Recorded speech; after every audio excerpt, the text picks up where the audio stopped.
Bom dia a todos.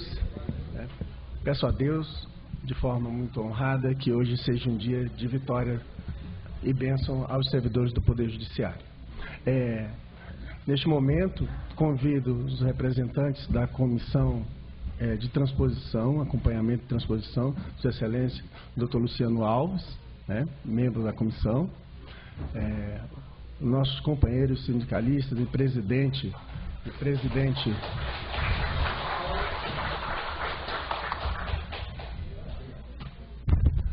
nossos companheiros sindicalistas e presidentes do Sindisaúde, Caio Marim, membro da comissão também.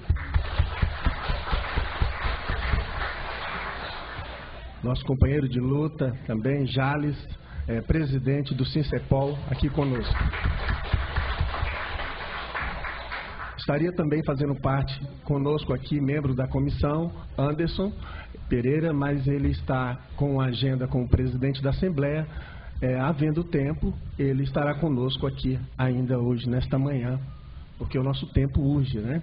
E como representante também do nosso consórcio de advogados, convido o Dr. Diego a fazer parte da nossa mesa, Dr. Diego Vasconcelos, advogado do sindicato na transposição.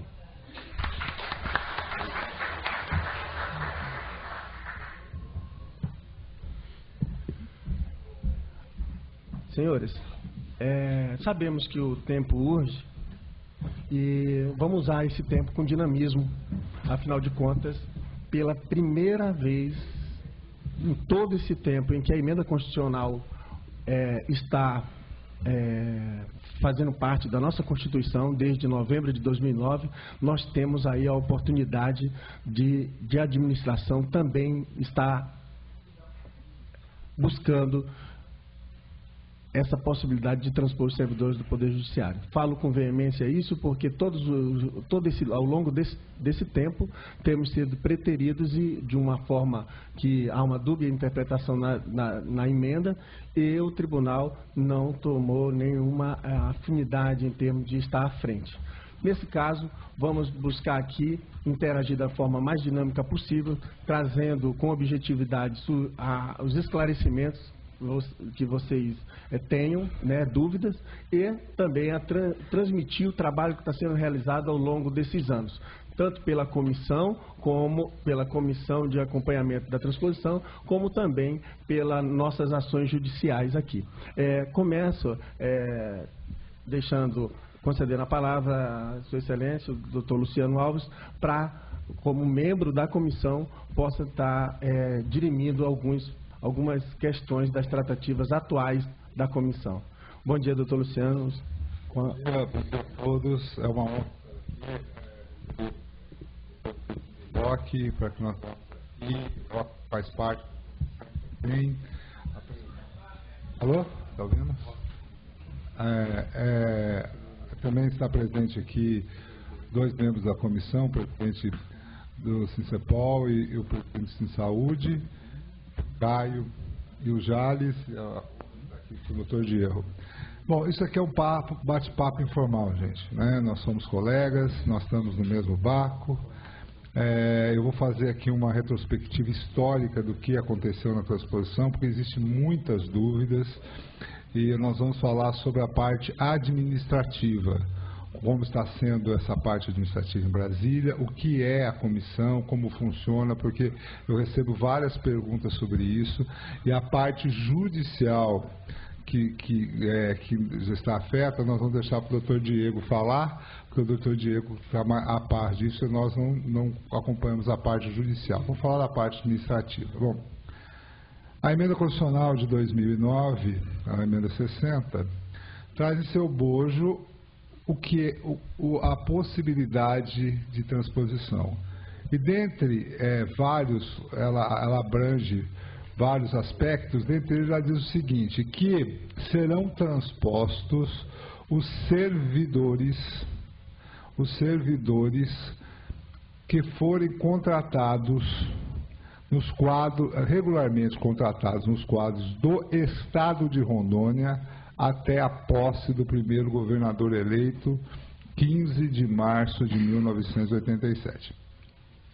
Partindo dessa premissa, começou nossos trabalhos em Brasília. Primeiro, as opções de todos, vários aqui fizeram opções, houve opção de todos os poderes, inclusive do Executivo. Quando chegamos em Brasília, o Roque nos acompanhou na maioria quase todas as reuniões, nós sentimos que havia por parte da União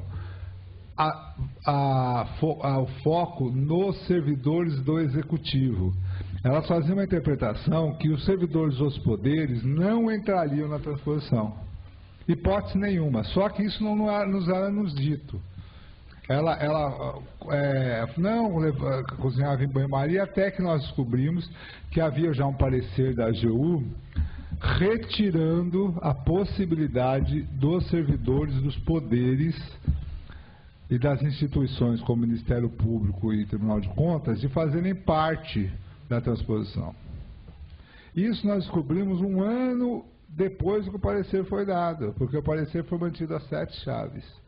Com isso, fizemos uma reunião com todos os sindicatos, falamos, olha, vocês têm que judicializar. Porque todo mundo sabe, isso aprende nos bancos escolares, que o Estado é formado por 3 poderes. Não existe um Estado com poder executivo só. Entendeu? Então, eles interpretam que só o executivo teria direito. Aí, então, a primeira questão. Por que os servidores do judiciário têm que judicializar?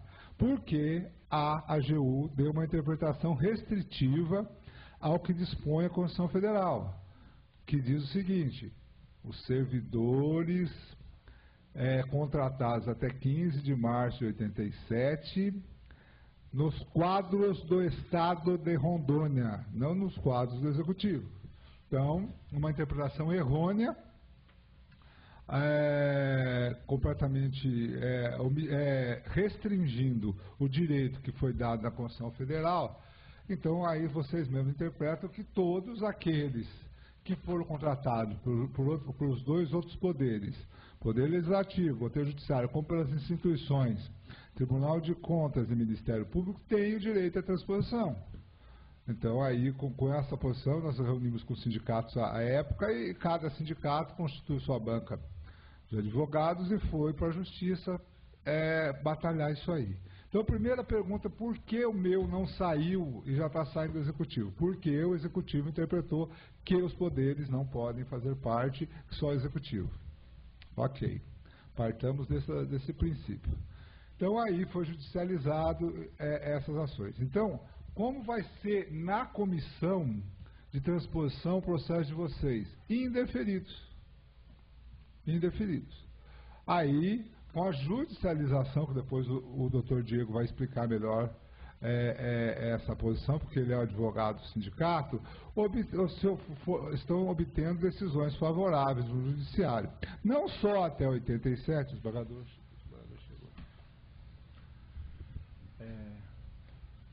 Senhores,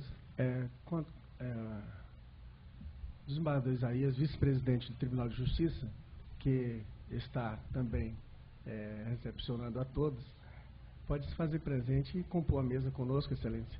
O desembargador é um incentivador da transposição e está agora acompanhando de perto todas as nossas tratativas. Bem-vindo, desembargador.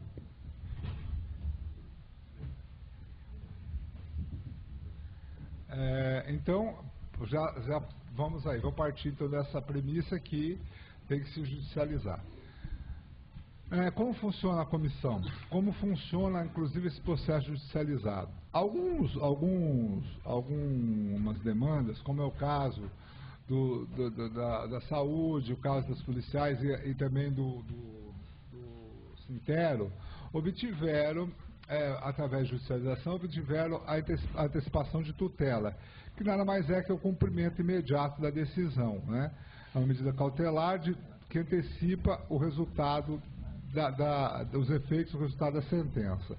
Nesse caso, vamos supor como funciona isso. Mesmo obtendo o resultado favorável nas demandas, esses processos vão ser analisados pela comissão, certo? Vão pela comissão porque a comissão vai dizer se os documentos que estão naqueles documentos que ele fez a opção estão corretos e qual será o enquadramento. Aí, a partir daí, é que vai ser publicado, a pessoa vai receber uma carta para ver se concorda com aquilo, concordando ou ficando quieta, sem qualquer movimentação, quer dizer que a pessoa concordou com aquele enquadramento, e aí vai ser publicada as portarias. Primeiro, é analisado o processo administrativo. Mesmo com a decisão judicial, o juiz tem determinado que se faça a análise do processo administrativo. Aquelas pessoas que não fizeram opção não vão ter esse processo administrativo. Então, o que acontece?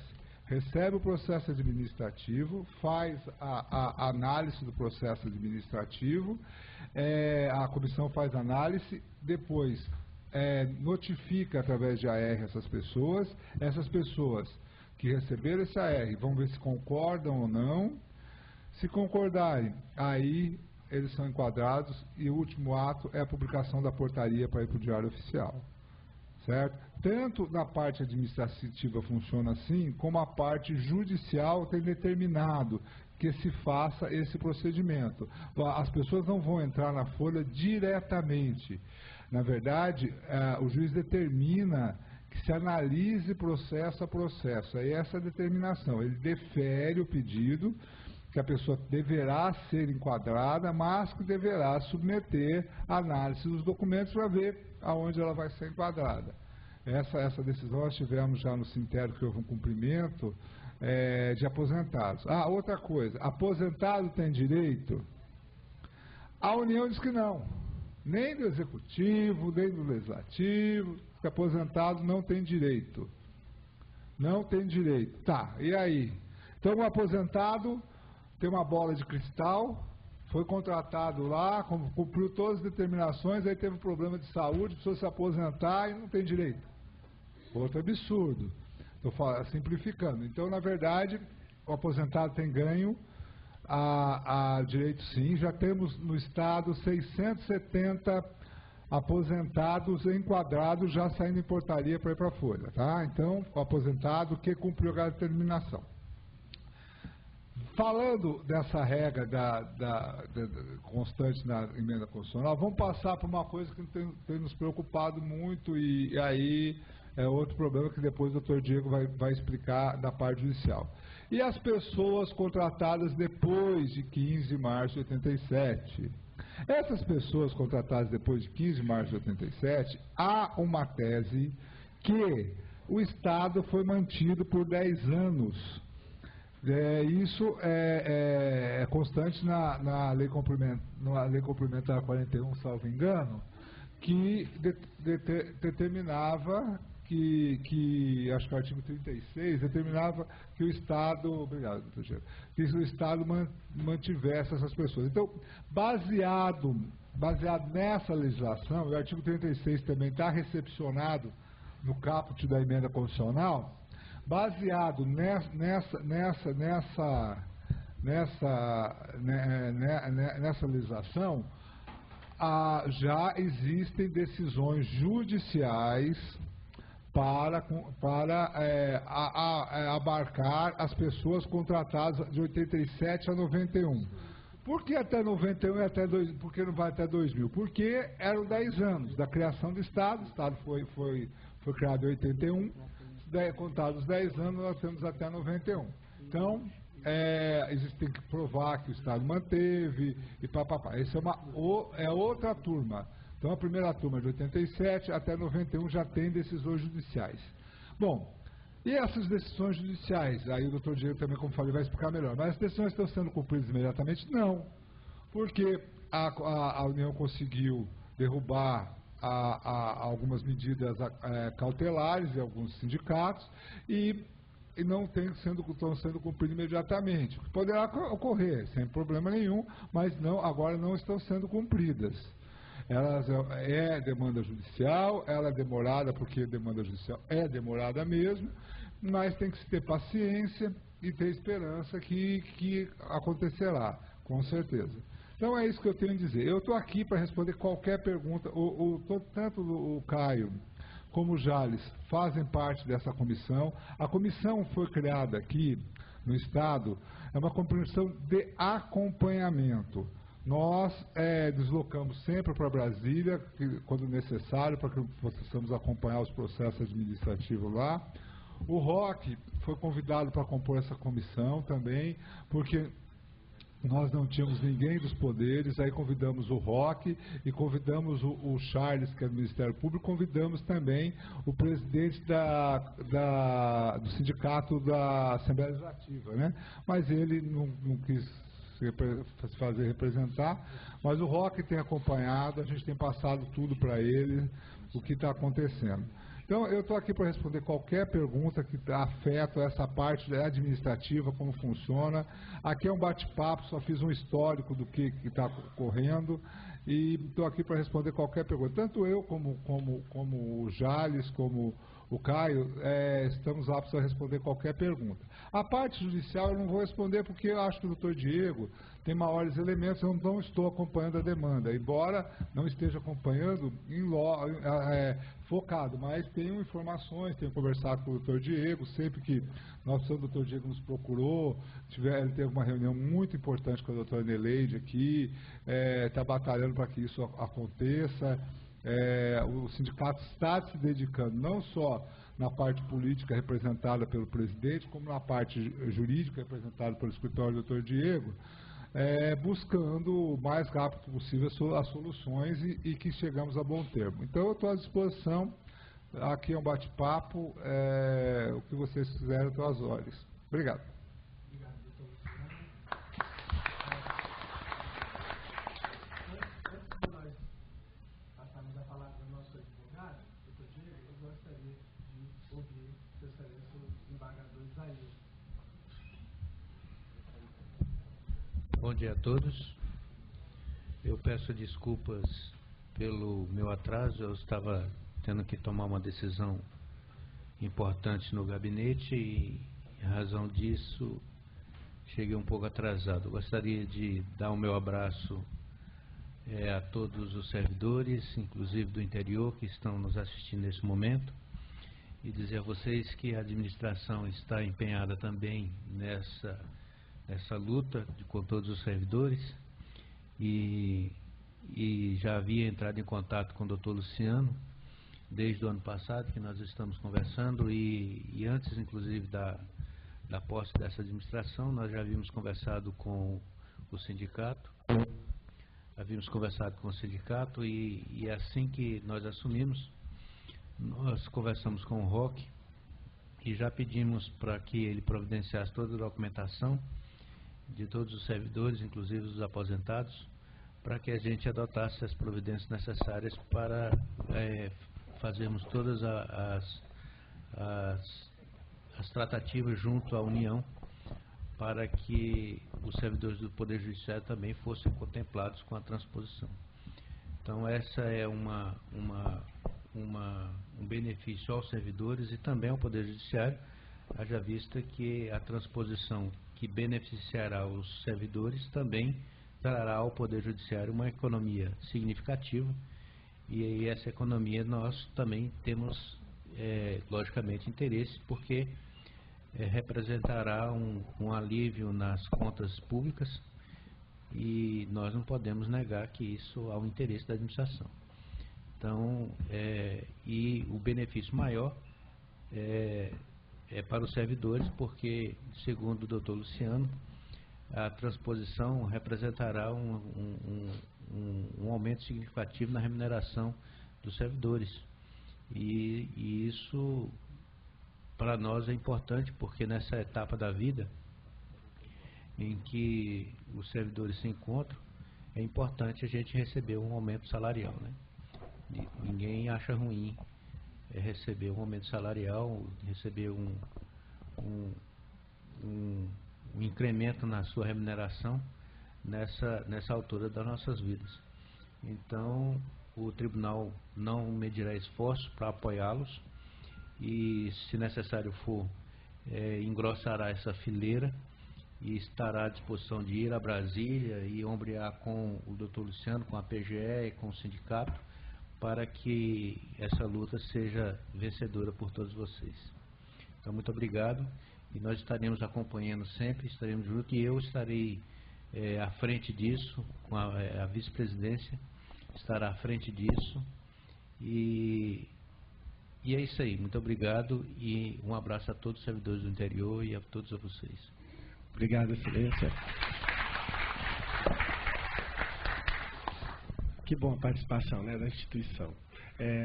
Concedemos a palavra ao nosso advogado, Diego Vasconcelos, que irá transmitir também como estão nossas ações judiciais. E nesse cômputo geral, nós podemos interagir com iniciativas administrativas da comissão e com as nossas ações judiciais, inclusive trazendo algumas situações pelo depoimento, digamos, do presidente Jales e do presidente Caio, do que já acontece, como uma síntese o doutor Luciano colocou bem aqui, e como está acontecendo para eles lá nos seus órgãos de origem. Doutor Diego. Bom dia a todos os servidores, todas as servidoras aqui presentes. Gostaria de saudar oficialmente os representantes sindicais da categoria, o vice-presidente do tribunal aqui presente ao meu lado, desembargador Isaías, saudar os membros da comissão de acompanhamento da transposição, na pessoa do doutor Luciano, saudar o meu colega, o doutor Eduardo Pires, aqui presente, sempre presente. Inicialmente eu vou primeiro relatar como é que estão as nossas ações e depois vou falar um pouco mais sobre o que está sendo discutido. Nós temos duas ações judiciais em trâmite. A primeira ação judicial, que foi a de número 839714/2014, correu perante a primeira vara.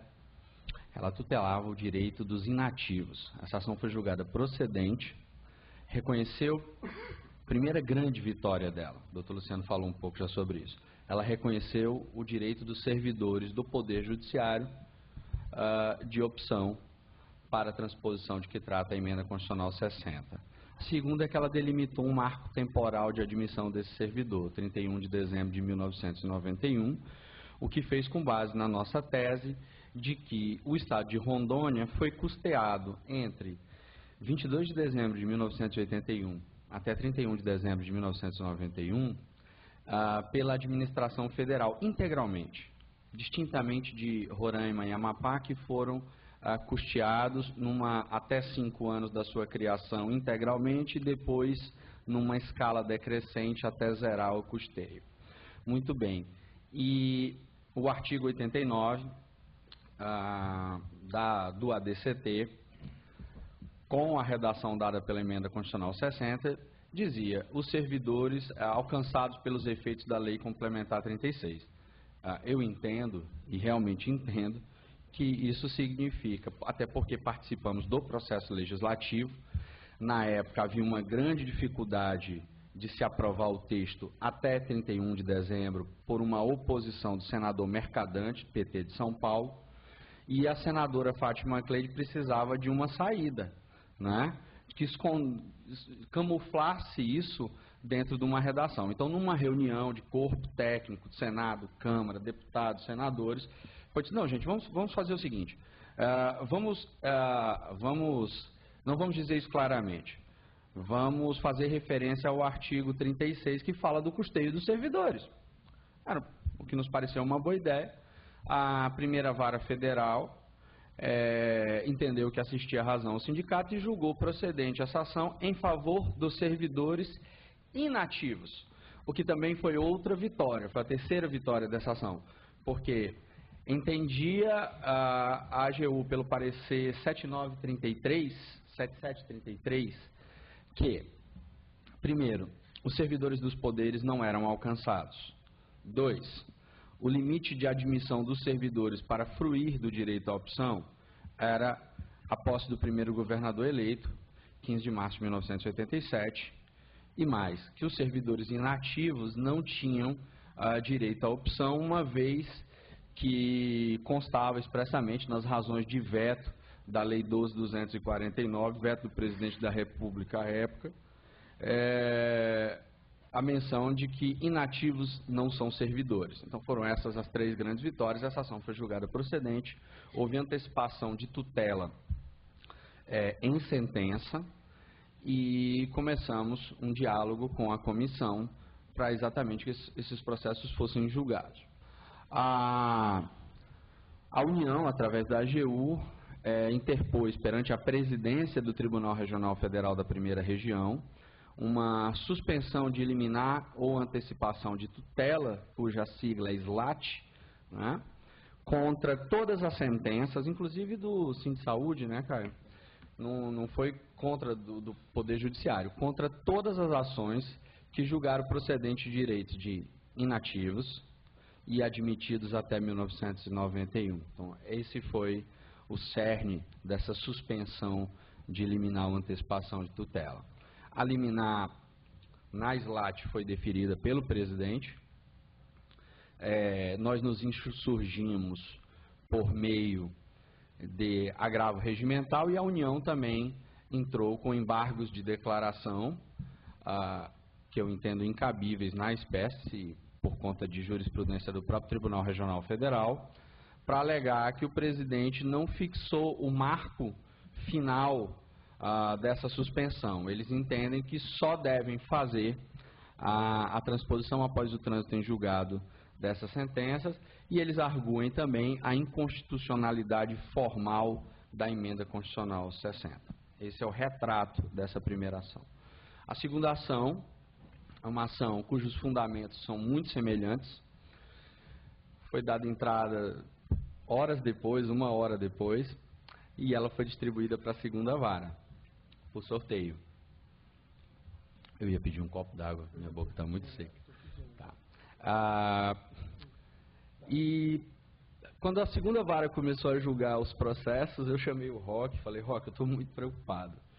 E ele disse, mas o que foi? Eu disse, a segunda vara está deferindo as ações, está julgando procedente as ações da transposição para os admitidos até 1981. E o Roque, doutor Diego, não me diga isso. Eu disse, eu estou lhe dizendo, não há o que fazer. Foi distribuída a ação. Tá? Se eu desistir, ela vai vincular a distribuição futura por conexão, prevenção, perdão, e eu não tenho muito o que fazer sobre isso. Levamos uma série de memoriais aos 3 juízes que passaram, e o doutor Fernando foi o que me pareceu mais aberto, curioso sobre isso. Ele me relatou a curiosidade dele. Ele disse, olha, eu estou chegando agora, eu vi que tem muitas ações aqui na vara, e eu quero estudar um pouco mais sobre isso. O que o senhor tem?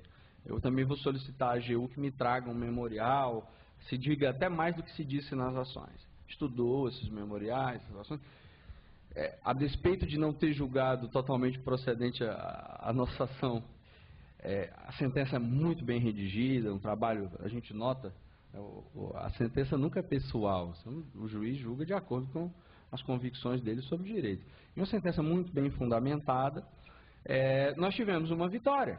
Primeiro, ele reconhece o direito dos servidores do Poder Judiciário à transposição. Isso, para mim, é uma grande vitória, doutor Luciano, porque isso foi uma tese da AGU que eles não transigiram. O doutor Luciano fez o relato aqui de que tentou diversas vezes.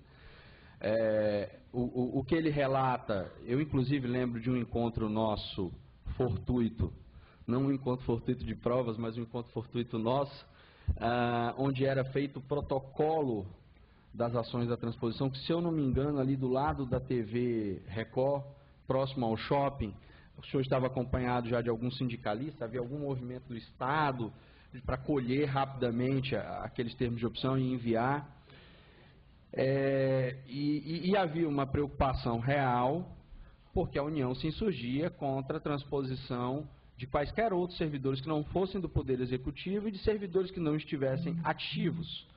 Então, isso era um dado real com o qual a gente trabalhava. Então, essa sentença foi julgada procedente, admitindo a transposição dos servidores ativos do Poder Judiciário do Estado de Rondônia.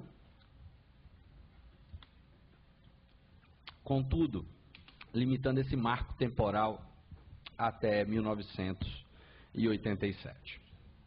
a 15 de março de 1987. Ou seja, ele nos aplica, nos impõe uma derrota na tese relativa à admissão entre 15 de março de 87 e 1991. Por óbvio, eu estava até cochichando aqui com o Roque, a sentença tem 100 páginas, ela saiu na sexta.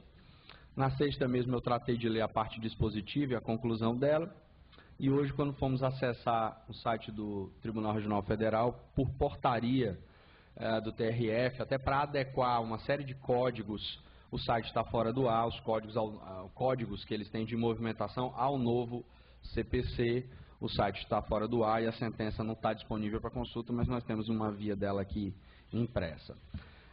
O primeiro passo, a sentença tem alguns pontos obscuros e algumas omissões com relação a pedidos que nós fizemos, e nós vamos interpor embargos de declaração para discutir esses pontos. Com relação aos servidores de admitidos entre 87 e 91, o que eu lhes digo haverá apelo dessa sentença, irá para o TRF, e mesmo aqueles que tiveram ação julgada procedente aqui, também a União apelou. Então essa questão, consequentemente, ela vai ter que ser levada ao Tribunal Regional Federal da Primeira Região. Acredito eu que com o novo CPC eles vão instalar o chamado Instituto de Resolução de Demandas Repetitivas, porque já são mais de 1000 processos. Hoje já temos mais de 100 recursos perante o tribunal tratando da matéria. Nada foi decidido ainda. Eu entendo que, em termos de economia da justiça, né, desembargador, havendo o Instituto disponível, esse grande número de ações, e agora vão surgir as ações de Amapá e Roraima, né, doutor Luciano? Me parece que estão caminhando no mesmo sentido.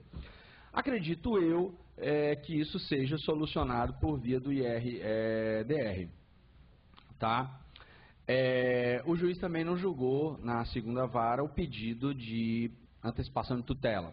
O pedido de antecipação de tutela nosso, ele é baseado na emenda constitucional 79, que tratou também de transposição e deu à União prazo de 180 dias a partir da edição, a partir da publicação daquela emenda, para transpor efetivamente, isso está no seu artigo 6, para transpor os servidores para os quadros da União. Então nós não pedimos a antecipação fundada em outra razão que não o texto da Constituição. Olha, há um direito constitucional de que os pedidos sejam analisados em 180 dias. Não é? E o que nós estamos pedindo é que essa declaração de direito obstrua apenas a possibilidade da União indeferir com base na situação de admissão do servidor pelo Poder Judiciário, ou seja, não pode excluir o servidor porque é do Poder Judiciário e não pode excluir o servidor, isso consta no pedido, porque foi admitido até 31 de dezembro de 91. Então, não está se determinando o enquadramento do servidor. O nosso pedido de antecipação de tutela era no sentido de que fossem julgados os pedidos administrativos, o que nos retira da possibilidade de incidência da Lei 9494, artigo 2A, 2B. Então, esse era o recorte dessas duas ações. Com relação às teses que foram defendidas, as razões da União pugnar pela exclusão dos servidores do Poder Judiciário era uma. Ela diz que a emenda dá o direito de opção a enquadramento de servidores que serão admitidos pelo Poder Executivo Federal, de forma que, quando ela fala em administração federal, ela se refere a admitidos para o Serviço Público Federal, Administração Federal, de forma que ela só se referiria, só faria referência a servidores do Poder Executivo. A nossa tese é que a emenda diz, os servidores do Estado de Rondônia, o Estado é composto por 3 poderes, portanto eu não poderia fazer essa secção. Uma coisa é o servidor ser admitido num quadro vinculado ao Poder Executivo da União, na União, mas não fala sobre as origens dele. Então, que haveria um erro de interpretação da União nesse quesito. E isso aí as duas varas admitiram, os servidores do Poder Judiciário e dos outros poderes, do Poder Legislativo e dos órgãos primários, Tribunal de Contas e Ministério Público, esses servidores efetivamente têm direito à opção. Com relação à data de admissão, eu já me reportei, a questão entre 15 de março de 87 e 91. E a questão dos inativos, o que nós discutíamos é que a inatividade é uma condição do servidor, é um status que ostenta o servidor. Obviamente, isso não é pacífico nem em doutrina nem em jurisprudência, mas tanto é que nós usamos um julgamento recente à época do Supremo Tribunal Federal que tratava da remuneração do inativo, dizendo de vantagens concedidas ao servidor ativo devem ser estendidas aos inativos, porque eles ostentam a condição de servidor e que inatividade é uma circunstância. E isso daí também foi bem absorvido pela Justiça Federal, então o que nos dá uma tranquilidade. O que eu entendo que será a grande batalha daqui para frente será a questão da constitucionalidade da emenda constitucional 60. Eu estive em Brasília recentemente, conversei inclusive com o advogado da Federação, FENAJUDE, né? FENAJUDE, que é o doutor Ibanez Rocha, lá de Brasília, que é secretário-geral do Conselho Federal. Estive na presidência do tribunal, tive uma reunião com os assessores e em alguns gabinetes, e efetivamente eu senti que o ponto de questionamento, porque quando eu levava os memoriais, me fizeram muitas perguntas sobre a constitucionalidade, a aprovação, de que forma a gente estava tratando disso.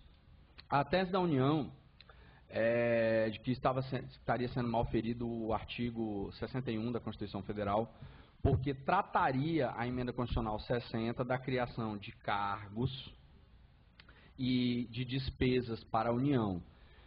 E que o que seria vedado pelo 61, inciso 1, parágrafo 1, inciso 1, ou 61, inciso 1, me falha agora o dispositivo, e o que nós alegamos em sentido contrário é, primeiro, não se trata da criação de cargos, não se tratou em criação de cargos, a criação de cargos foi feita por lei. Ela tratou efetivamente de uma situação dos ex-territórios que não poderia ser regulada de outra forma, que não fosse por emenda constitucional. O segundo ponto, e aí como constitucionalista é uma questão que me apaixona, é algo que está em jogo no STF, é de se aquela limitação da Constituição que fala lei, a reserva de iniciativa de lei ao presidente da República se estenderia à emenda constitucional. E eu entendo que não, a despeito de que o ministro Joaquim Barbosa, antes de sair, concedeu uma liminar que suspendeu a emenda constitucional 82, que trata dos tribunais, desembargador, acho que 81, né, que trata da criação do TRF da 9ª região, que é o Tribunal Regional Federal da Amazônia, suspendeu alegando exatamente esse vício. E havia um julgado anterior do STF da década de 90 que eu acho que está sendo mal interpretado. Enfim, eu entendo que essa discussão só vai acabar no Supremo Tribunal Federal porque está se discutindo a constitucionalidade de uma emenda.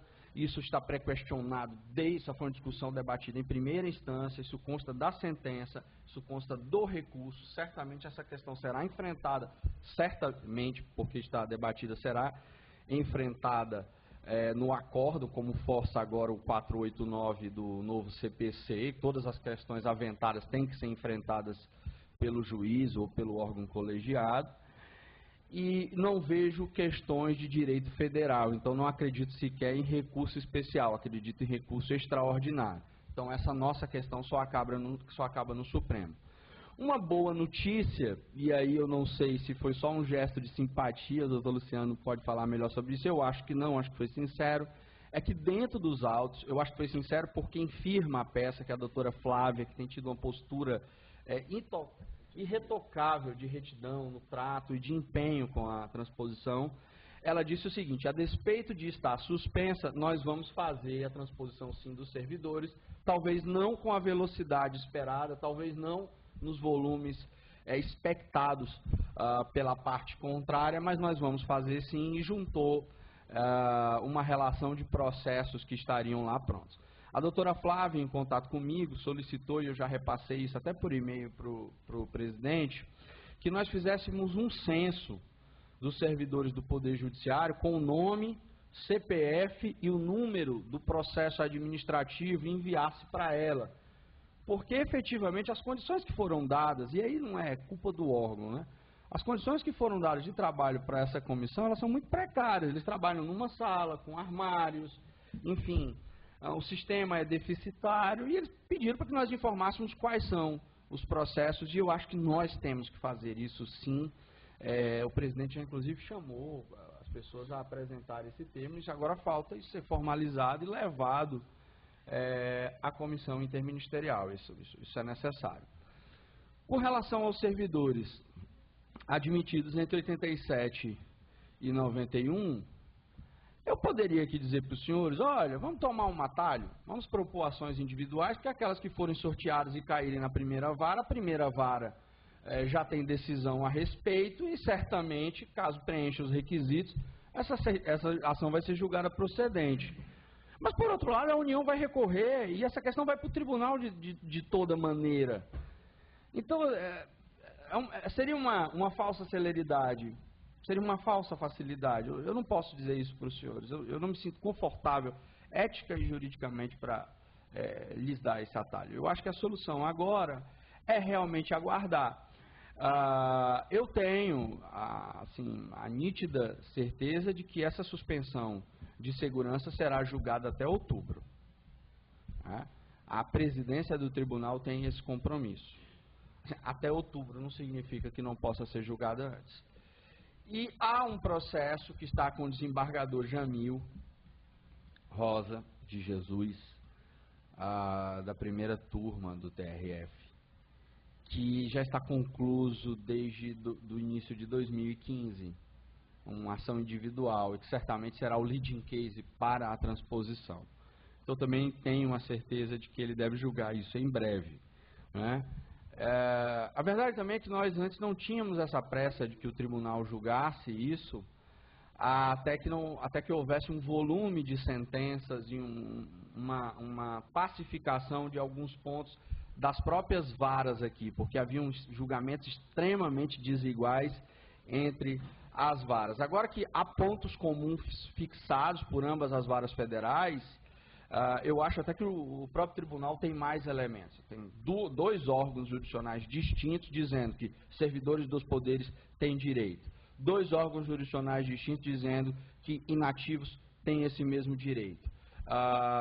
E a diferença fica realmente no marco temporal, e que já progrediu muito da segunda vara. Agora é a gente fazer uma força-tarefa dos advogados envolvidos, dos próprios sindicatos, juntar forças e irmos até o tribunal, distribuir os nossos memoriais, levar a nossa mensagem enquanto sindicatos, advogados, né? O TRF recebe muito bem os advogados, assim como o TJ, a gente tem uma facilidade de poder tratar diretamente com os magistrados, eles fazem perguntas, questionam e demonstram extremo interesse na causa. Inclusive, já estive com o desembargador Jamil. Ele passou 19 anos numa vara só julgando processo. Ele foi um juiz, passou 19 anos numa única vara, já foi juiz aqui em Rondônia, saiu daqui em 92, esteve aqui recentemente para a posse de Vossa Excelência, e conhece direito administrativo como ninguém. Estamos na mão de um especialista, isso me dá segurança. Né? Isso me dá segurança de que quem está julgando tem intimidade com o assunto, seja qual for a posição dele. Né? E seja qual for a posição dele, também haverá recurso para as instâncias superiores, seja nosso, seja da União. Então, como eu digo, a questão não acaba aí. Eu queria deixar os senhores abertos para perguntas, eu fiz os esclarecimentos que eu entendi necessários, mas obviamente não devo ter suprido todas as expectativas. Quem tiver alguma pergunta, eu estou aberto a respondê-las. Por fim, eu só quero parabenizar a comissão, parabenizar o doutor Luciano, o Jales, o Caio e agora o presidente Roque, que está lá, pela nova dinâmica que eles imprimiram à transposição, e isso eu provo em números. Antes nós tínhamos 400 processos julgados e agora nós estamos indo para 6 mil. Então, assim... 8 mil. Não, 6 mil deferimentos e me noticiaram que tinham 4 mil em deferimentos, é isso? 10 mil julgados? Não.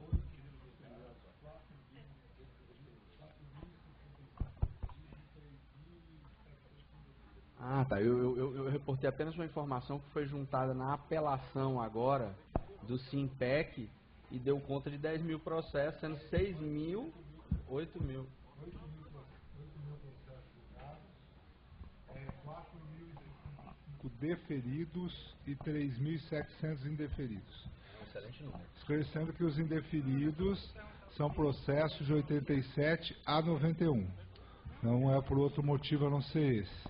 E os deferidos são até 87. Doutor Luciano me lembrou um ponto. Em um servidor, o Jean, cadê o Jean? Está aqui, levantou a mão, me questionou. Existem alguns servidores que demandam ações individuais e eu digo por quê.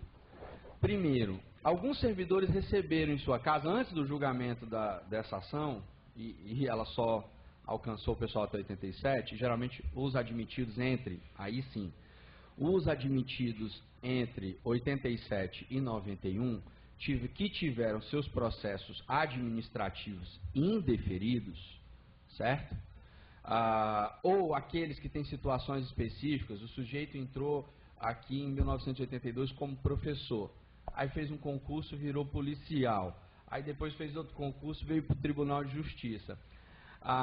O que tem chegado até mim, servidores que nos procuraram, a União só tem analisado o último vínculo. Até porque a lei dispõe, será transposto no cargo que ocupa na data da transposição. Qual é a interpretação deles? É que eu só tenho que analisar o último vínculo, certo? Esses servidores que têm situações específicas, ou que receberam a notificação de julgamento e não se insurgiram administrativamente com recurso, não procuraram o sindicato para recorrer, esses aí eu entendo que a gente tem que entrar assim com ação individual, porque existe um provimento administrativo que precisa ser sindicado judicialmente.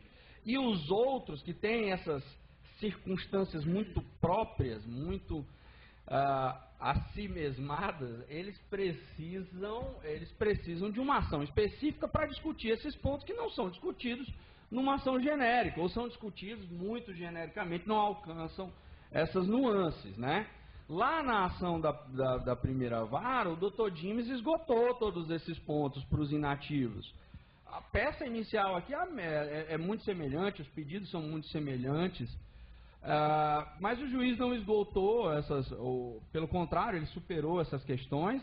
Então, nesses casos, eu entendo que sim, que a gente precisa de ações específicas. É o que eu tenho a esclarecer. Prezados senhores, antes de nós começarmos aqui os questionamentos, vou franquear a palavra aos servidores, quero colocar dentro dessa condição aqui, que o nosso secretário administrativo se encontra nesse ponto, né? Ele é contratado de antes de 90, idos de 85, 86, passou no concurso em 2002, a comissão colocou na ata e o indeferiu, dentro dessa situação que o senhor falou. Levamos à comissão, lá tratamos, ela falou que não havia, não se tratava de quebra do vínculo, não foi, doutor Luciano? Então, aqui, para que o nosso secretário também possa retirar essas dúvidas e saber, como o senhor bem citou aqui, qual é a iniciativa, qual é a ação, ele se encontra nessa mesma condição, que é o Jean Carlos. Ele conversou comigo. Então, as medidas que a gente pode adotar seria de... nesse caso, o que eu entendo é uma ação específica do servidor, com base, juntando toda a documentação padrão e mais a cópia do processo administrativo dele, dessa decisão, expor essa decisão ao conhecimento judicial e entender agora o que o judiciário tem a dizer sobre essa nuance, sobre essa especificidade do caso. Bem, como todos nós vimos aqui, esse imbróglio da transposição, que é rico em muitas intempéries, mas também podem trazer realmente o êxito, dependendo das nossas tratativas, da nossa atenção, e estamos muito atentos a isso. A transposição pode andar a passos largos nesses próximos 2 anos, mas muitas pessoas podem entender de serem preteridas ou não, mas dentro de um direito que pode ser consubstanciado dentro do que realmente a pessoa, dentro de uma condição que a pessoa se encontra. Então, muitas das pessoas podem achar que não têm interesse, outros podem achar que não são contemplados e foram indeferidos por uma situação, na realidade sendo outro. Você vê um servidor de 1980 e poucos ser indeferido o seu processo porque ele passou no outro concurso. Né? Pois não. Só uma questão que eu achei interessante, está acontecendo agora, a nova discussão da transposição é a decadência. E eu entendo até que agora não tem mais o que fazer. Alguns servidores lá atrás tinham uma resistência muito grande com a transposição porque achavam que isso não ia sair do papel, enfim. Esse é um processo que vem desde 94. E tem servidores que contemplaram essa ideia desde 1994. E alguns servidores do Judiciário, do Ministério Público, do Tribunal de Contas, tentaram protocolizar o termo de opção. Na época havia viu, Luciano? Doutor Luciano, perdão. A intimidade às vezes é ruim, porque o Luciano eu conheço desde criança. Ele era criança. Desde quando você era criança. Mas ele era muito jovem também. E aí havia uma recomendação aqui, teve processo administrativo e tudo, de não receber o protocolo do termo de opção de algumas categorias. Certo? E aí essas pessoas não protocolizaram, se aborreceram e não protocolizaram mais o termo, não procuraram. E agora que começaram a sair sentenças favoráveis e notícias de sentenças favoráveis, elas nos procuraram. E algumas categorias não tiveram o cuidado que nós tivemos aqui no caso do tribunal, o Eduardo sabe disso, que foi de pedir, inclusive, em sentença, a reabertura dos prazos. A sentença da primeira vara disse, olha, como houve essa negativa de recebimento em protocolo, eu determino que os termos sejam recebidos novamente, né, e abrir um novo prazo. Dentro do prazo e o prazo de 120 dias de antecipação de tutela só contaria do protocolo. No caso da primeira vara, simplesmente ele julgou prejudicada a questão, nós vamos embargar. Mas agora, em ações individuais, de pessoas que pertencem a categorias, o sindicato, por exemplo, não ingressou com a ação, é o caso dos servidores do Tribunal de Contas, o sindicato não entrou com a ação, eles fizeram por grupos de servidores. Os servidores que não protocolizaram o termo, a União está se insurgindo via da decadência, que eu acho que ela está absolutamente correta. Porque foi fixado um prazo, por lei, para que esse termo fosse protocolizado, até 28 de maio. Eu ainda discuti a data, que não seria 28 de maio, enfim, mas há realmente decadência. Então, os servidores do Judiciário que ostentam essa condição de não terem protocolizado os termos de opção, os inativos, eles ainda têm esse prazo, por força de sentença judicial, os inativos. Seria bom aproveitar essa oportunidade também, quem está nessa situação, protocolizar o seu termo de opção, dada a permissão judicial, né? Uma vez que a União tem, sim, se manifestado contra essa possibilidade em outras categorias. Bem, nós, antes de franquearmos a palavra, eu gostaria de conceder a palavra ao presidente Caio para suas considerações e em seguida ao presidente Jales, né, para a gente poder já passar as perguntas dos senhores. Muito bom dia a todos. Em nome do desembargador Dr. Isaías, cumprimento a mesa. E estamos aqui mais para compartilhar a experiência que nós tivemos com relação à transposição e dizer a vocês que a transposição é uma realidade, certo?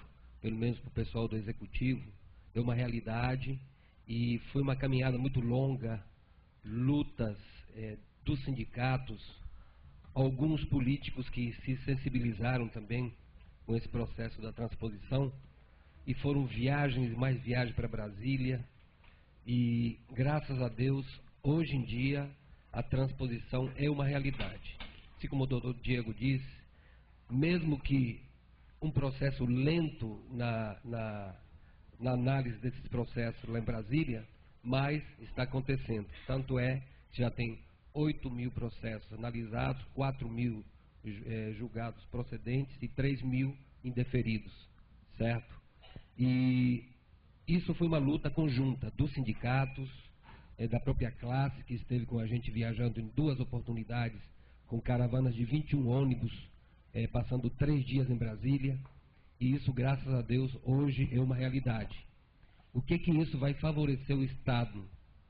vai ter uma economia aproximada de 27 milhões mês e mais de 300 milhões ano, que isso aí pode ser revertido para planos de carreira, cargos, salários, melhorar a saúde, melhorar a segurança e melhorar o Estado como um todo. Então, queria agradecer o Roque pelo convite aqui hoje, né, e dizer a vocês que estamos apoiando, né, e estamos com um apoio irrestrito com relação ao servidor funcionário do Judiciário. Se a emenda constitucional 60 diz que todos os servidores legalmente contratados até 15 de março de 87 pelo Estado de Rondônia, será que o servidor do Judiciário não é servidor do Estado? Então, eu tenho convicção que esse direito líquido e certo, presidente Roque. Então, estamos aqui para dar esse apoio e meus parabéns a todos aqueles que vão realmente conseguir, e eu tenho certeza, doutor Diego, que vão conseguir transpor, mesmo que seja judicialmente. Tá? Um abraço a todos, fiquem com Deus.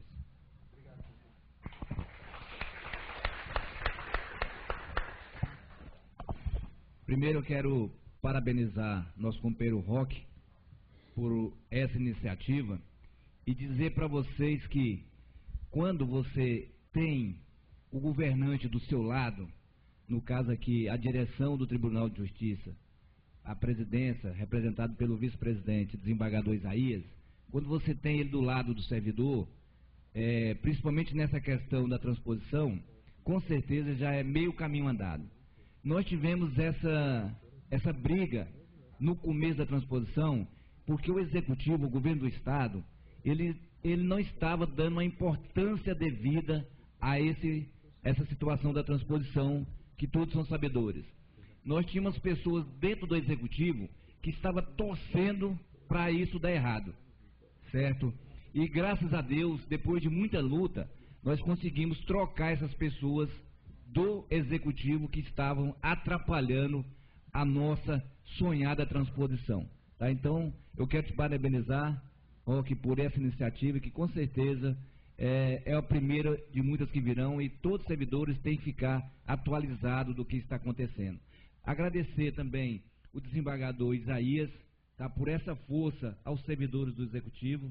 Com certeza é uma força que vai fazer a diferença lá na frente.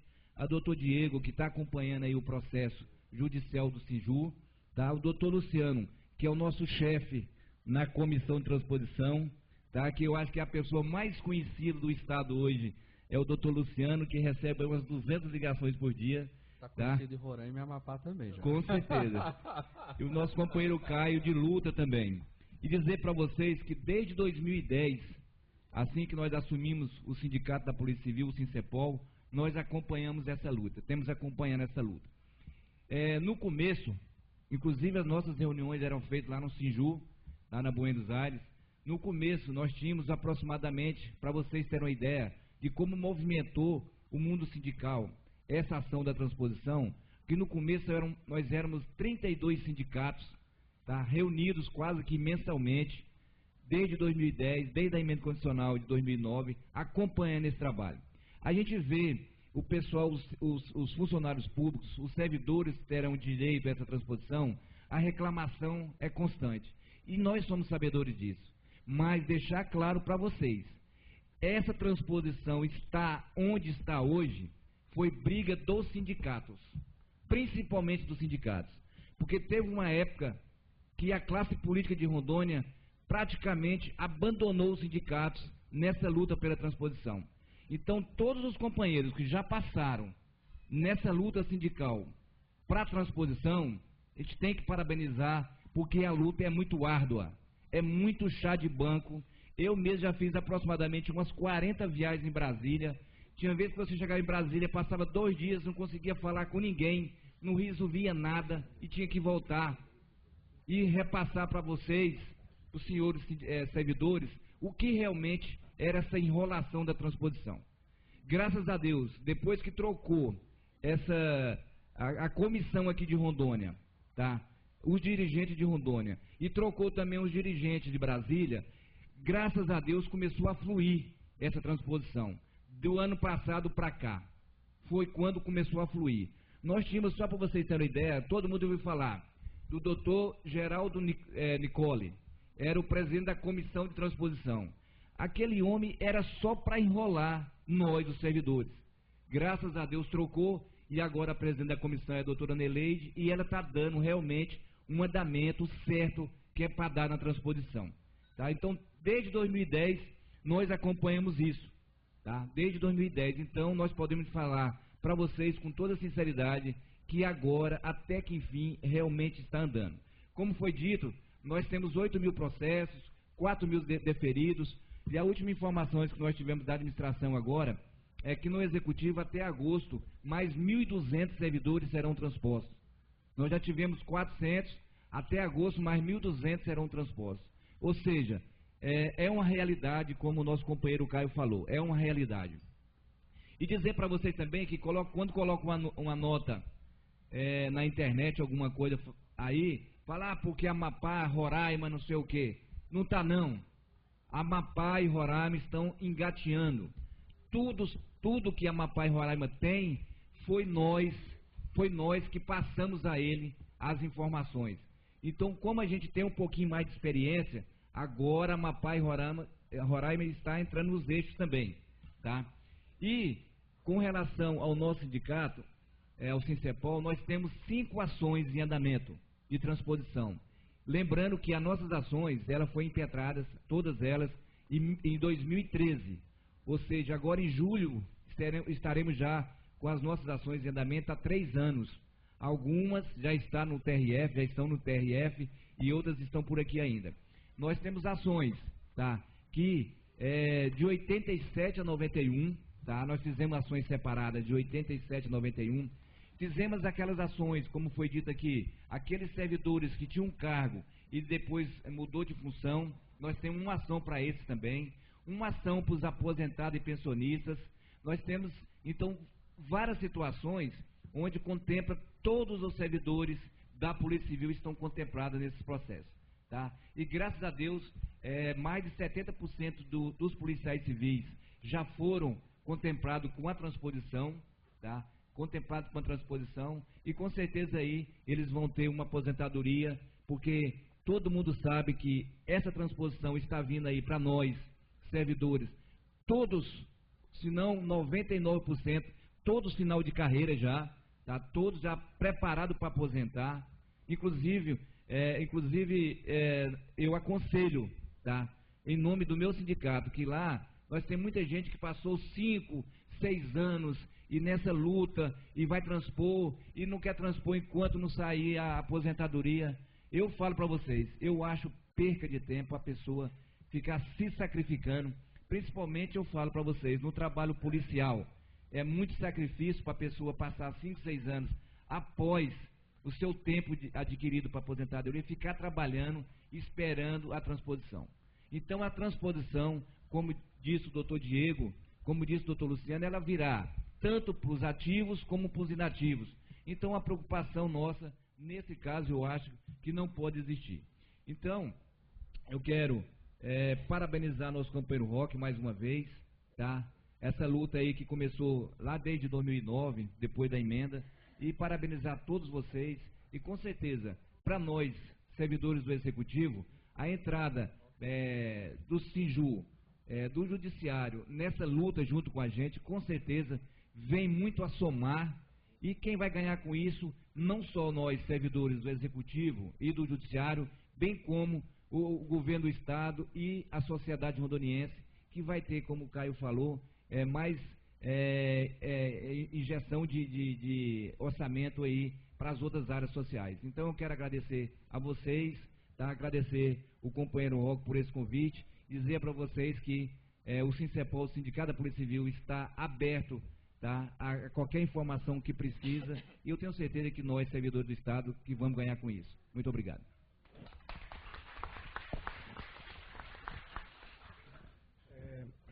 Só trazer objetivamente aqui alguns números. Servidores do Judiciário até 1987, 15 de março de 87, são 434 servidores. 183 servidores contratados de 16 de março a 31 de dezembro de 1991. 25 servidores inativos, contratados até 15 de março de 87. 3 servidores inativos contratados a 16 de março a 31 de dezembro de 1991. No total, 645 servidores. Só que, atualmente, já tem alguma demanda de mais de 50 servidores que se aposentaram agora do ano passado para cá, né? Então, tem mais. Quanto a magistrados, existem 9 desembargadores, 6 juízes e 7 magistrados inativos. Esses são números objetivos para que vocês tenham ideia da transposição. Então, para que nós para nós mantermos uma interatividade com os senhores, uma dinâmica, antes de passar a palavra ao Aizo, que tem uma pergunta, o desembargador Isaías também tem uma pergunta a fazer à comissão e a todos nós. Pois não, Excelência. Obrigado. Eu gostaria primeiramente eu sou meio perfeccionista e quando eu pedi desculpa pelo meu atraso, eu disse que eu estava tomando uma decisão importante no meu gabinete e todas as decisões que eu tomo são importantes. Na verdade, eu queria dizer que a decisão era urgente, só para corrigir. Eu gostaria de agradecer a presença de todos, do Jales e do Caio. Quantas reuniões nós fizemos lá na CESAL, né, Caio? O Caio como sindicalista e eu como representante da CESAL, quando eu estava atuando lá como procurador. Foi meu professor também. Tem coisas que a gente tem que não divulgar, porque senão o pessoal vai falar assim, poxa, como eles são velhos. É isso aí. Eu gostaria de agradecer também o Luciano, meu amigo Luciano. Quantas também batalhas lá da PGE, né, Luciano? O pessoal vai falando assim, os caras são antigos mesmo da estrada. Né? Mas o negócio é o seguinte, a pergunta que eu gostaria de fazer, Luciano, pois não. Com relação a essas decisões que o doutor Diego falou aqui, que a primeira vara da Justiça Federal já reconheceu já transpôs várias questões, né, reconheceu o direito dos servidores dos poderes, já ultrapassou a questão de prescrição, né, de decadência, uma série de coisas. Se a gente formulasse um dossiê a respeito disso, de que essas questões já foram ultrapassadas pelo Poder Judiciário, se nós montássemos um documento a respeito disso e fôssemos a Brasília e formulássemos um pedido administrativo, será que nós não obteríamos um sucesso com relação a isso? Existe alguma possibilidade disso? Na verdade, nós temos um problema sério, senhora. A comissão que foi formada, como bem falou o Jales aqui, a partir de abril do ano passado, que é extremamente técnica, nós tínhamos uma comissão burocrata antes de servidores, que agora nós descobrimos que todos os servidores eram cargos em comissão.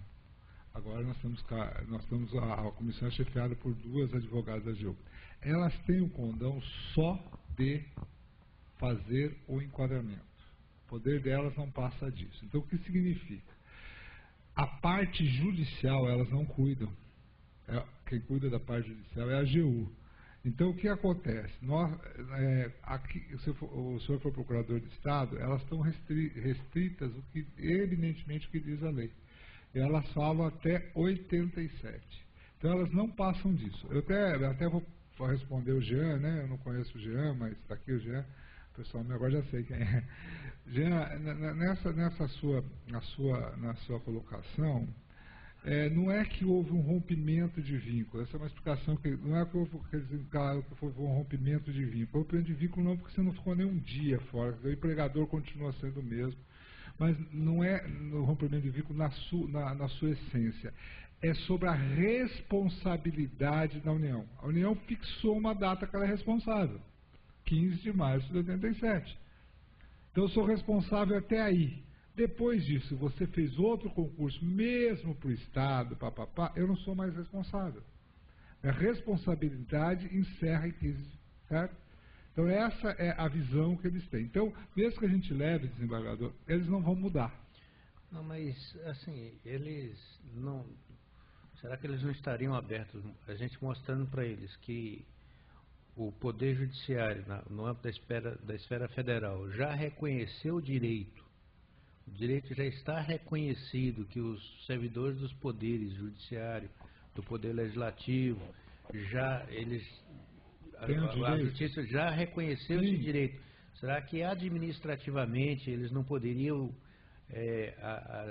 transpor esses servidores sem que a gente fosse ao Judiciário? A gente pode até tentar, desembargador. O que eles não aceitam, hipótese nenhuma, isso é verídico, é depois de 87. Não, sim, pelo menos até 87. Até 87, acho que poderíamos fazer uma tentativa. Acho que o doutor Diego até deu a resposta disso quando falou na sua fala, que disse, olha, inclusive nós vamos fazer a transposição do Judiciário. Até 91 nós vamos à Justiça. Eu acho até 87 nós faríamos eu estou de acordo, vamos fazer esse apoiado junto com a presidência do doutor Diego, nós levamos lá. Eu acho que qualquer tentativa é válida. Acho difícil, deixar bem claro, a gente não, quando eu assumi essa coordenação dessa comissão de transposição, o governador primeiro não queria, depois me chamou. Problemas internos, eles sabem muito bem a luta de eu ficar à frente disso. Eu cheguei para o governador e falei assim, a única coisa que eu não vou fazer é mentir para servidor. Certo? Então, isso eu não vou fazer mesmo.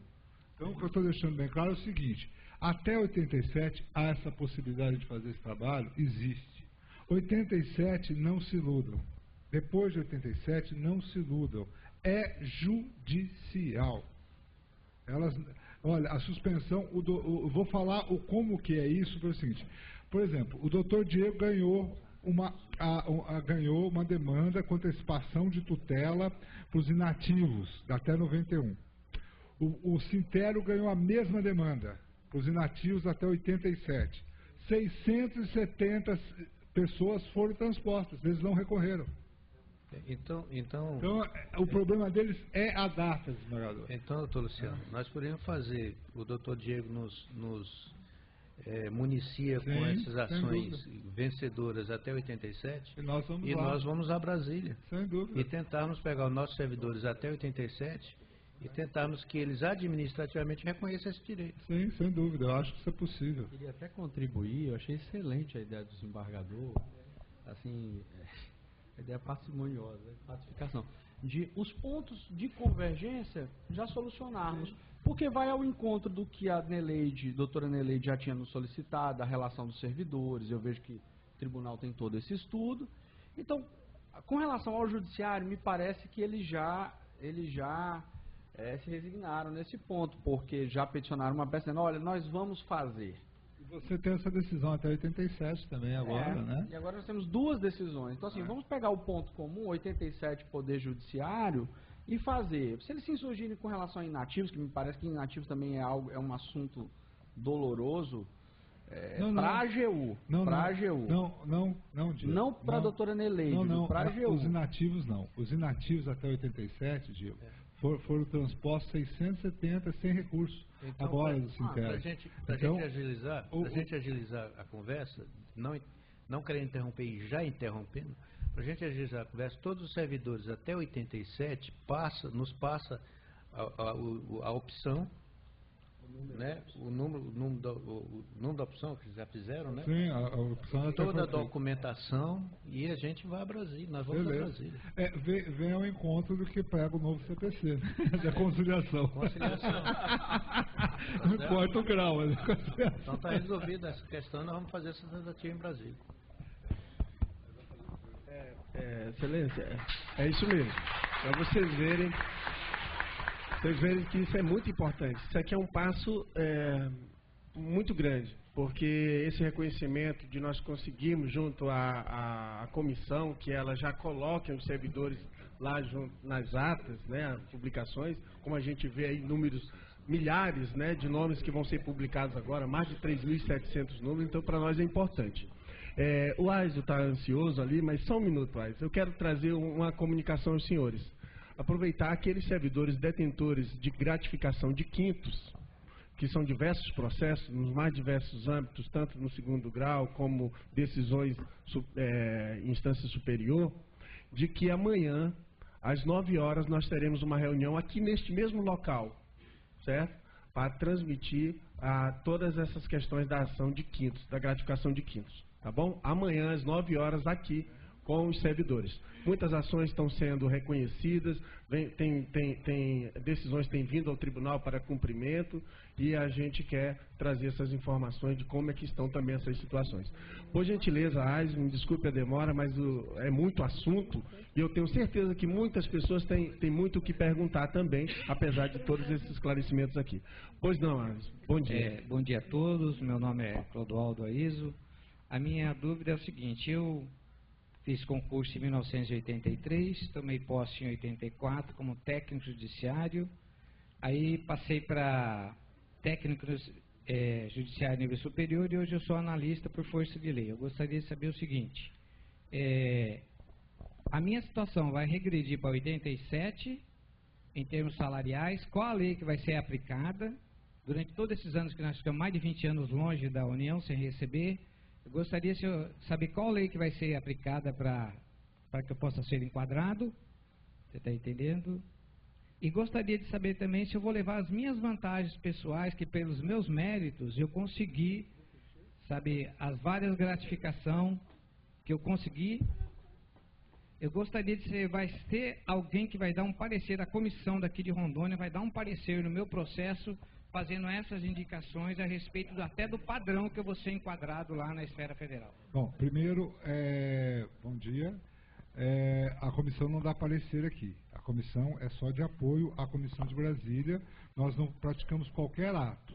O ato que nós praticamos aqui é indicar, por exemplo, se a pessoa tem recurso, a gente auxiliar em recurso administrativo, ver os documentos necessários. Aqui nós não temos o poder de gestão sobre a transposição. Nós só apoiamos o servidor. O servidor que está na situação é que nós apoiamos. Esse apoio à comissão lá é de informações só, mas sem qualquer poder de pareceres ou posicionamentos. Nem relatório final? Não, nada. Nós só enviamos documentos. Tá? Então é só bem claro isso que nós não temos, nós estamos só desse apoio. Então, esclarecido isso. Quanto ao seu enquadramento, a matéria, por ser judicial, o doutor Diego tem pedido o seguinte, ele não entra no mérito do pedido que você seja enquadrado no último e no primeiro.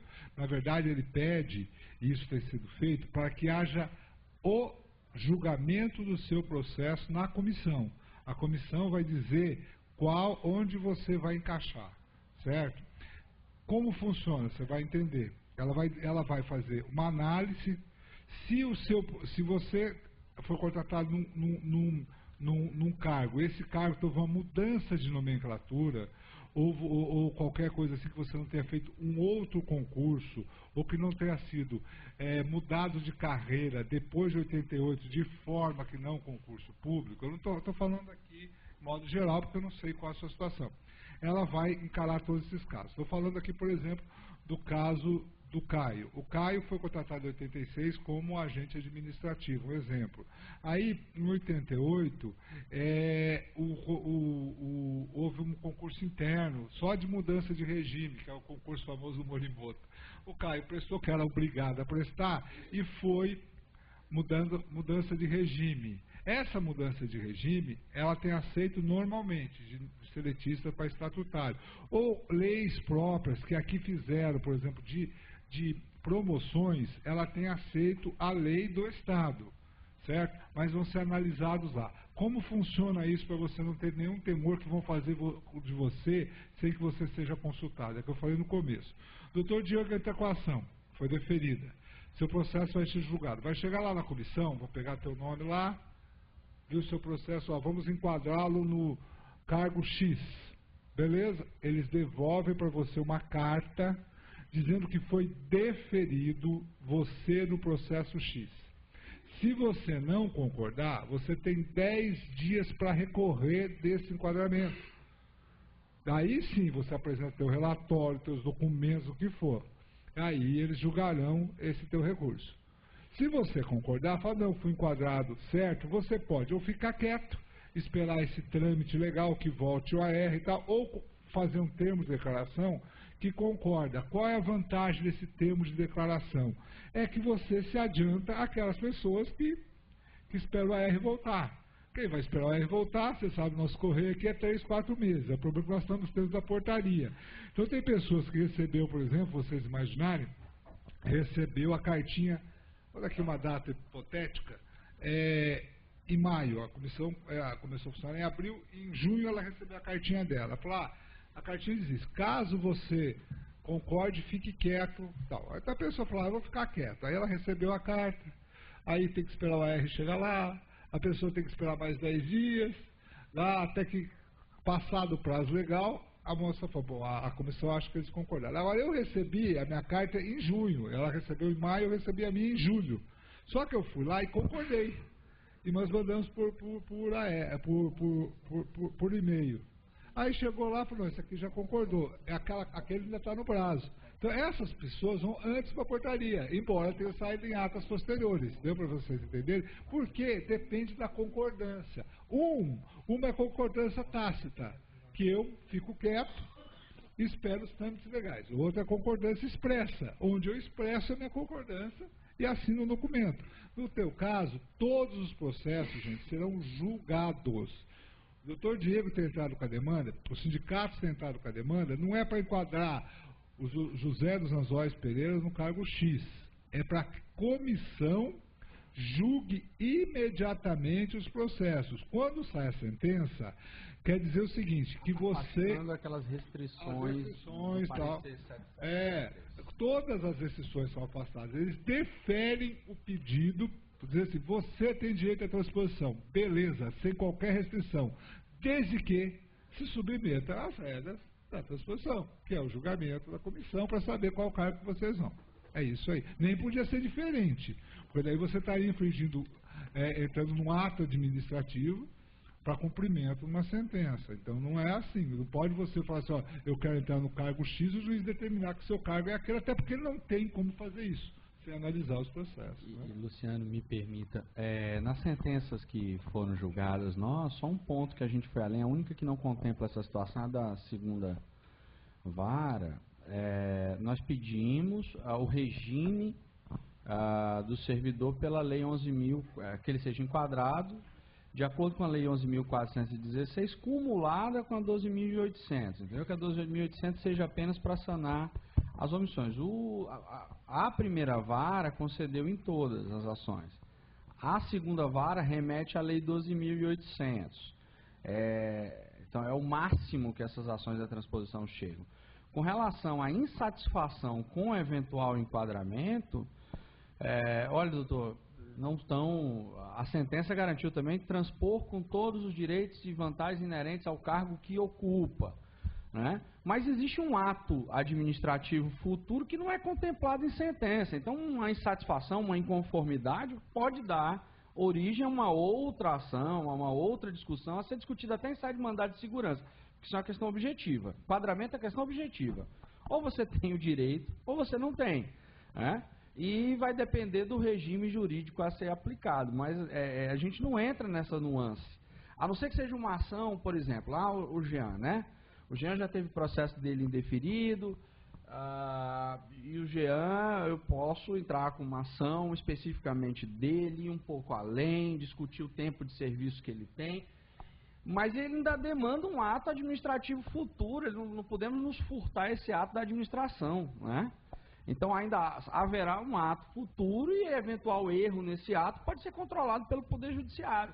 Mas eu dependo da existência do ato. Eu não tenho previamente como fazer isso, principalmente em matéria de enquadramento. Isso aí o doutor Luciano falou com absoluta objetividade.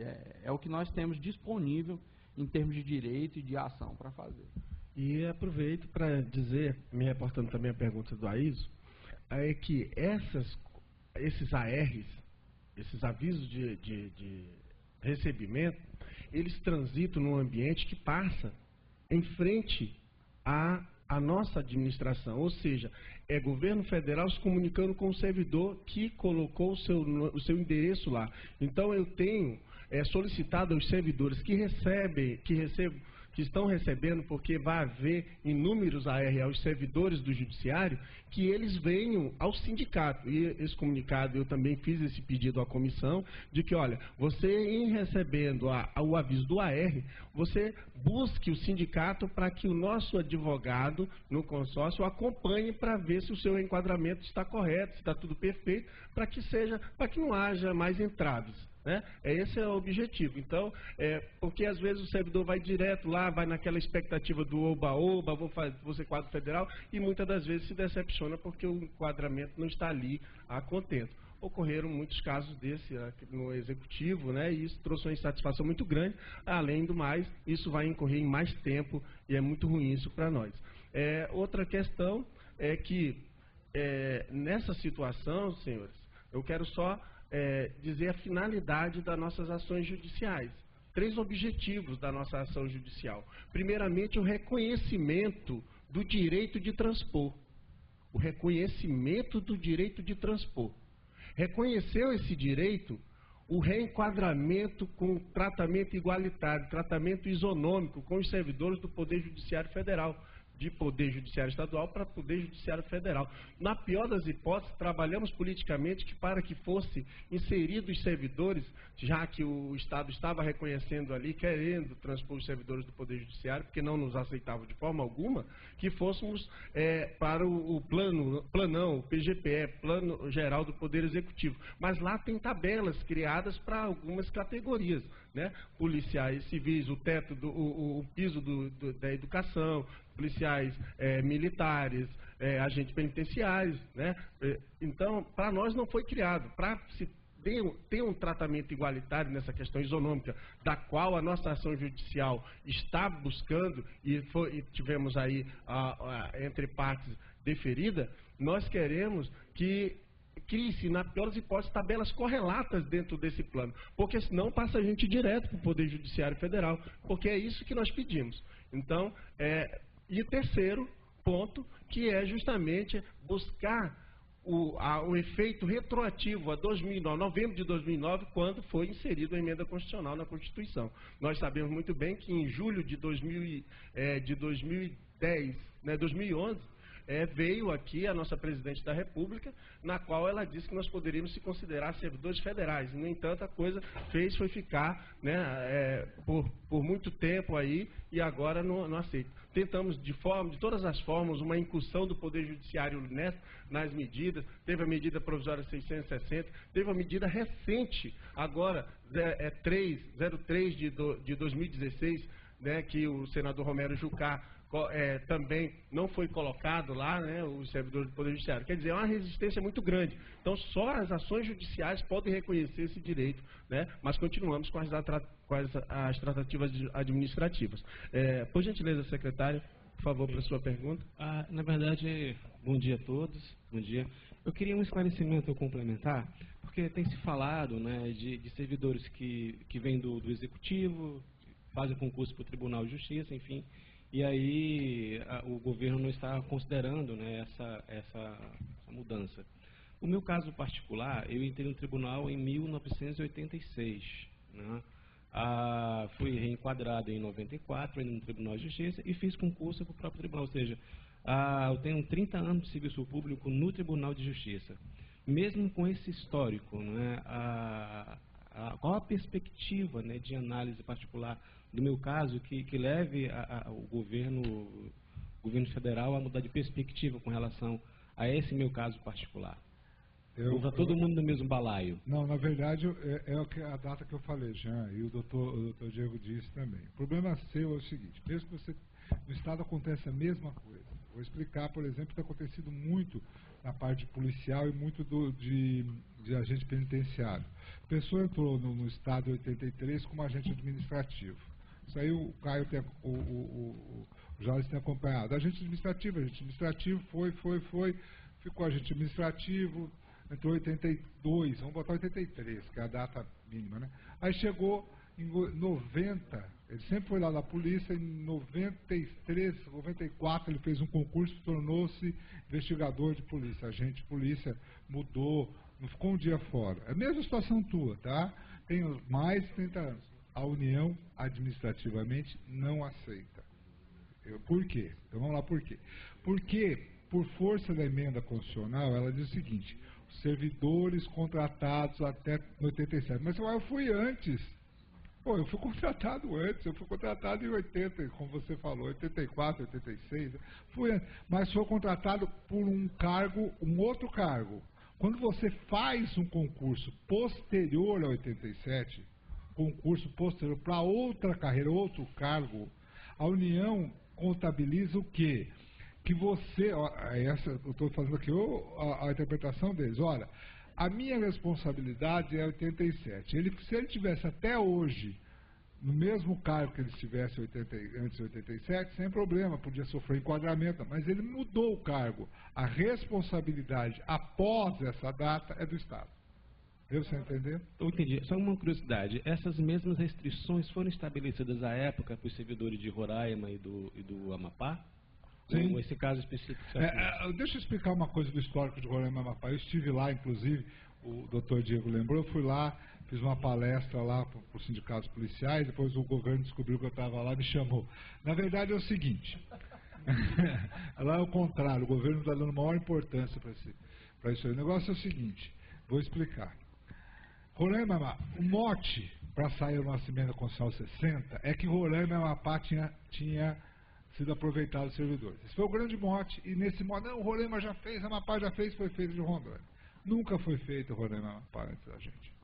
Na verdade, é que Roraima e Amapá se transformaram em Estado posteriormente. O nosso foi 81, o deles foi 83.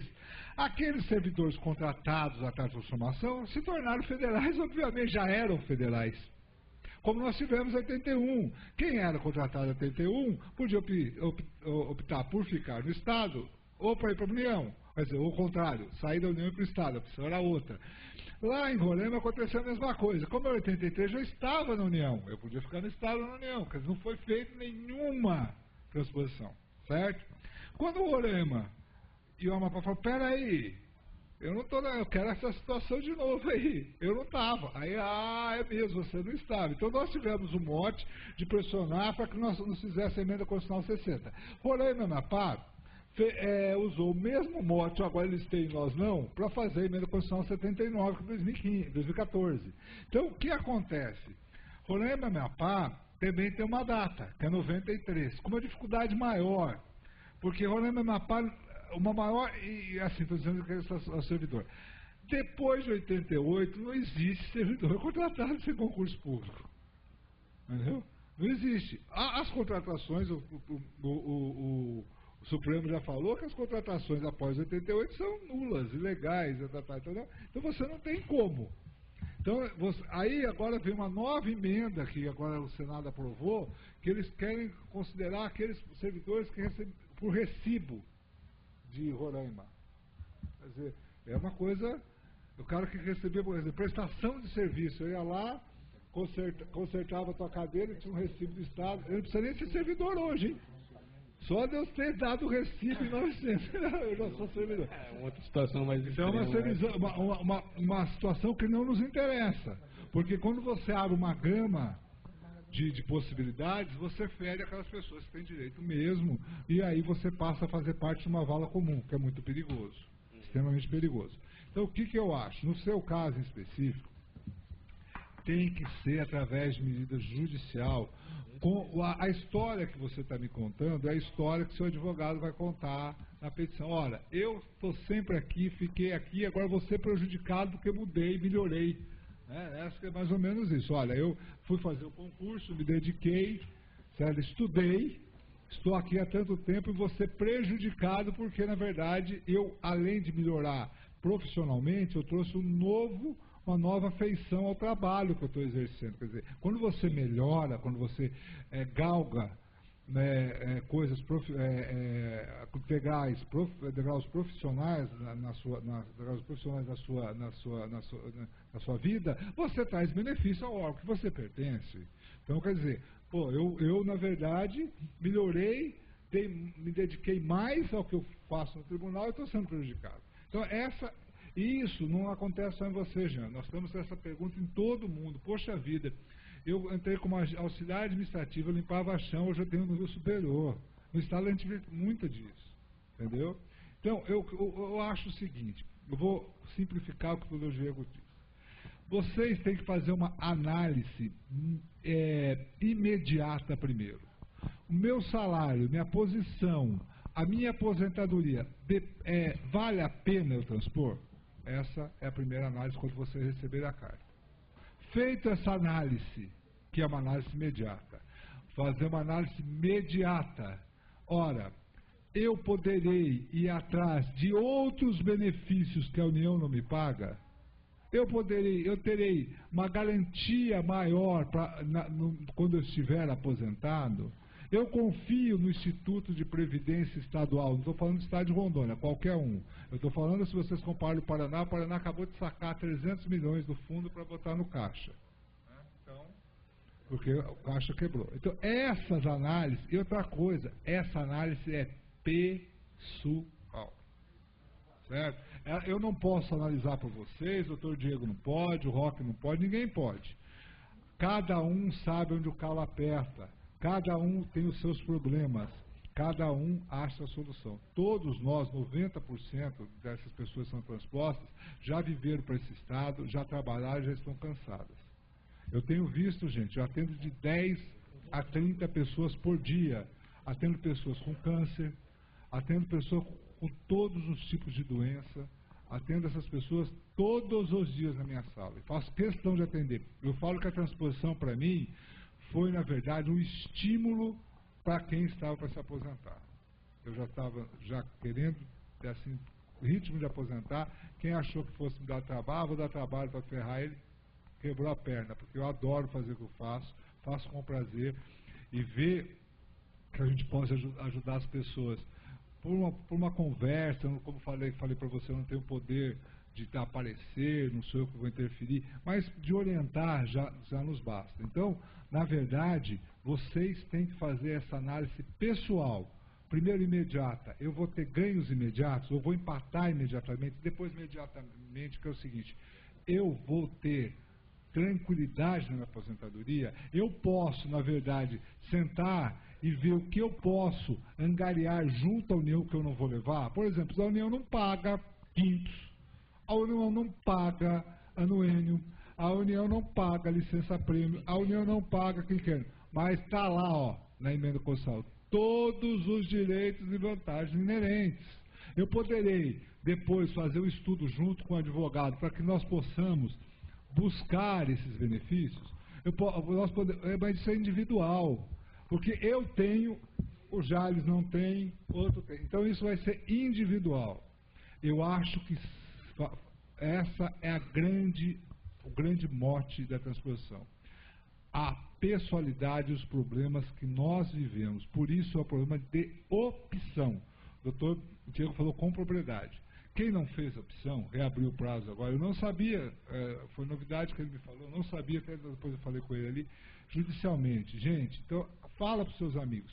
O não, eu falei isso numa assembleia com 600, 700 pessoas lá em Amapá. O não nós já temos.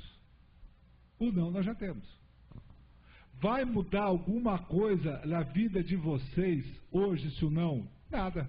Agora, se buscar o sim, o não você já tem, vocês já estão fora. Administrativamente vocês estão fora. Agora, se eu procurar o sim, eu for transposto, eu querer transpor, vai piorar a minha vida? Eu acho que não. Então, é essa análise que você tem que fazer, pessoalmente, com família, com filhos, porque nós não estamos mais na idade de brincadeira.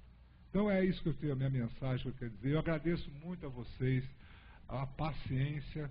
Eu tenho um compromisso agora, eu recebi já dois recadinhos aqui para ir lá voltar à Procuradoria, que o Procurador-Geral adjunto estão viajando. Eu agradeço a paciência de vocês. Eu coloco, uma coisa que o Roque esqueceu de falar, a comissão funciona também para tirar dúvidas, tá? Qualquer coisa nos procure, se nós tivermos dúvidas, dúvidas que nós não podemos resolver, nós vamos resolver junto. Eu estou em contato diário com a doutora Nereide por telefone, eu falo com ela toda hora, E eu quero me colocar à disposição, a comissão toda aqui está à disposição de vocês. O Roque é um batalhador, vocês estão de parabéns por tê-lo à frente do sindicato.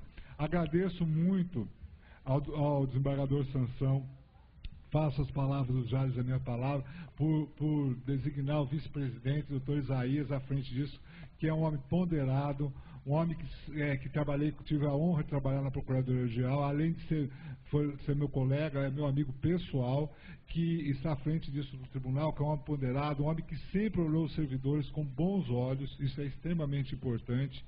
E eu agradeço sempre e coloco à minha disposição, eu estou lá no 7º andar do Palácio, as ordens, quem quiser falar comigo, eu não tenho restrição nenhuma, eu atendo todo mundo.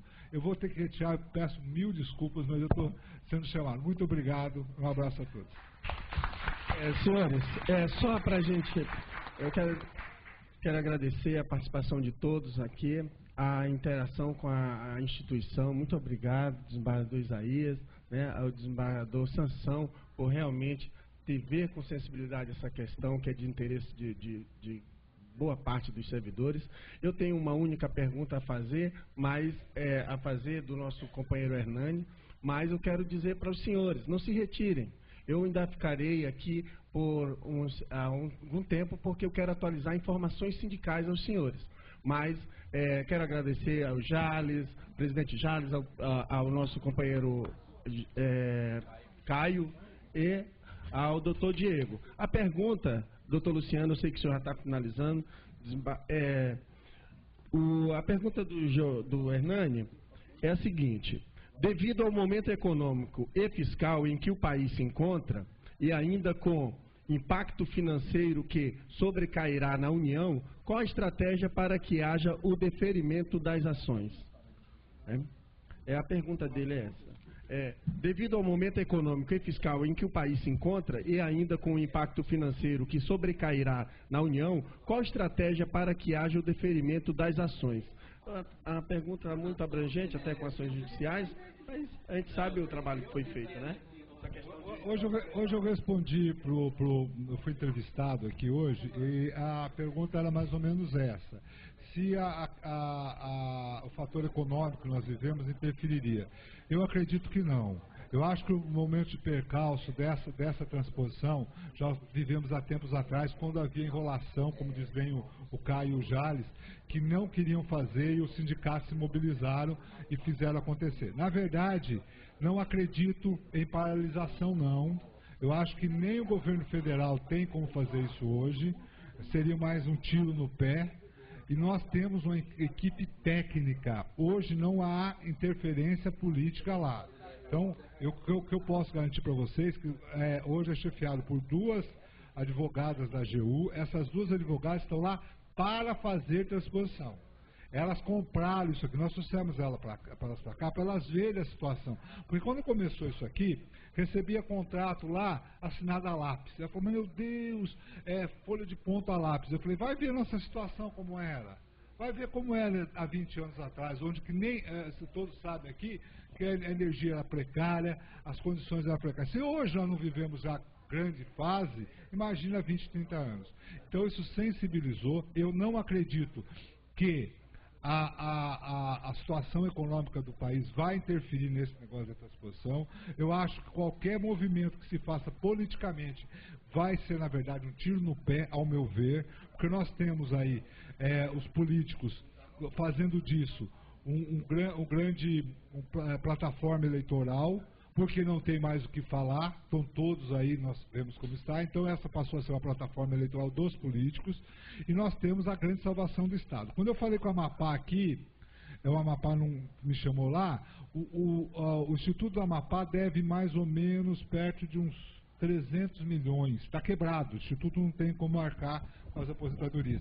Então, levando isso na brincadeira, se não fosse procurador-geral lá, nem tinham andado. A gente tem um apoio total da doutora Helena, que é da nossa secretária de administração, que é da CEGEP, agora com o apoio da direção do tribunal. Vocês podem ter certeza, isso muda muito a faceta, porque eu vou levar um desembargador lá comigo, entendeu?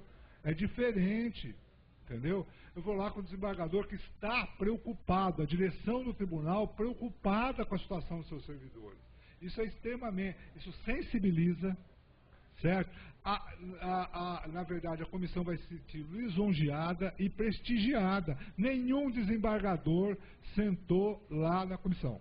Ninguém do membro do Poder Judiciário, nem do Ministério Público. Então, isso é um passo importante. Agradeço ao presidente do tribunal, na pessoa do vice-presidente, que agradeceu Isaías, o desembargador Isaías. Para mim, é um prazer muito grande tê-lo ombreado nessa luta. E a ideia dele foi ótima, a gente vai fazer. E eu quero o seguinte, que a gente marque uma nova reunião aqui, eu estarei à disposição para trazer melhores notícias ainda. Tá? Muito obrigado, um abraço. Obrigado, doutor Luciano.